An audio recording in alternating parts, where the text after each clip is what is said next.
I'm not kidding. They actually introduced an NPC character that bears a striking resemblance to Morgan Freeman. Yeah, it's just speculation among fans, but there's overwhelming support for the notion that this NPC is indeed inspired by Morgan Freeman. Anyway, ever since I recalled the Ker Banog rabbit reference, I've been intrigued by other potential references in this game. So, I've been on the hunt for more. Of course, I'll skip over the obvious ones like Edison's Fox movies reference, Leonidas nodding to the movie 300 or the Shinsengumi appearances. Those are pretty straightforward. Besides Morgan Freeman, there's also a nod to a popular VR game that's been trending in recent years, Beat Saber. Where? Well, look no further than Tomoe Gozen, a Saber-class servant who wields VR and dual lightsabers. Bro, if you don't catch this one, you're probably too young or maybe too old? I don't know. It's like they're saying if Beat Saber were an anime girl.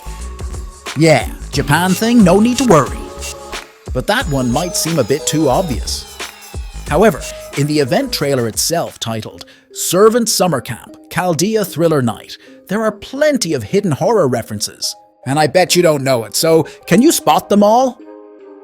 Right from the start, Brynn and Sigurd are on a boat with the name Something Tune's Folly, likely a nod to Neptune's Folly from Jaws, The Revenge. Randolph Carter's Black Cat can be spotted in the group shot with Emiya, Mash and Ilya. Jason's mask is lurking behind Tomoe. The event setting in a woodland lakeside summer camp is another nod to Friday the 13th.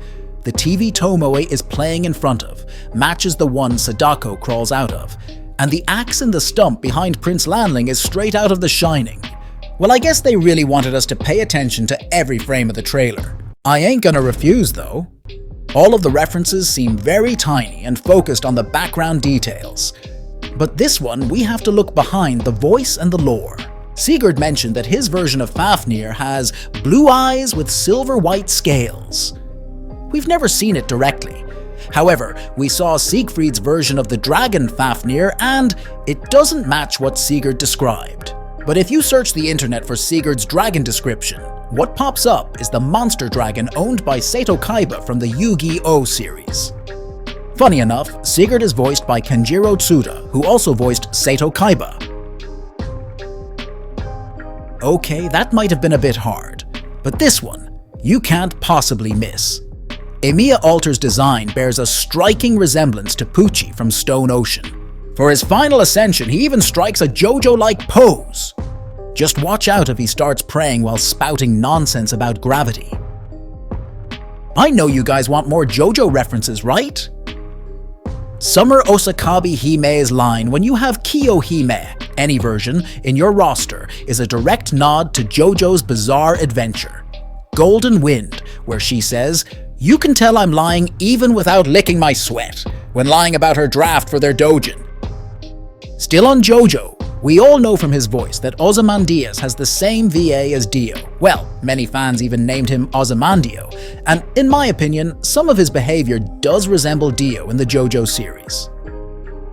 Just take a look. His first outfit has a black tank top, reminiscent of Dio's attire in the final battle against Jotaro, and in the middle of Camelot, he becomes a demon pillar, and fans quickly joked that he became a Pillar Man, which is the main enemy of JoJo Part 2.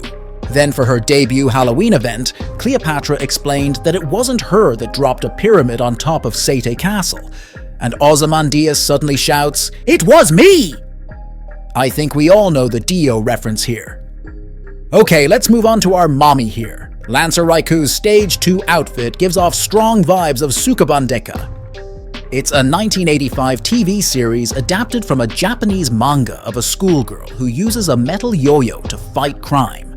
Now you see, Rikyū also using a yo-yo against her enemies, and she even comments that she got the look from a television show she watched.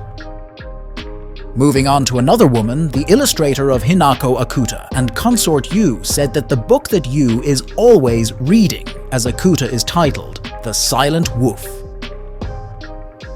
It's a reference to The Silent Meow, a manual for kittens, strays, and homeless cats. Now to another woman, my favorite, Musashi Miyamoto. In the Russia Lostbelt, it turns out Musashi took quite a while to catch up to Fujimaru because she ran into a Russian branch of the Yagyu clan. At first, I thought this was just the Lostbelt version of old Yagyu who somehow ended up in Russia. But turns out there's a Yagyu from Russia in another anime. It's called Jubei-chan, where a character named Frisia is a descendant of the Yagyu clan from Russia. I thought this was funny because old man Yagyu and Musashi love to fight each other in Shimusa, and in Russia, Musashi ends up encountering a Yagyu who's not only young, but also a woman.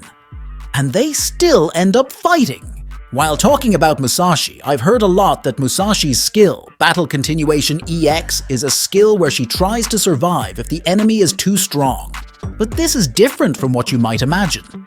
Because by continue to survive, Musashi means running away or pretending to be dead, etc.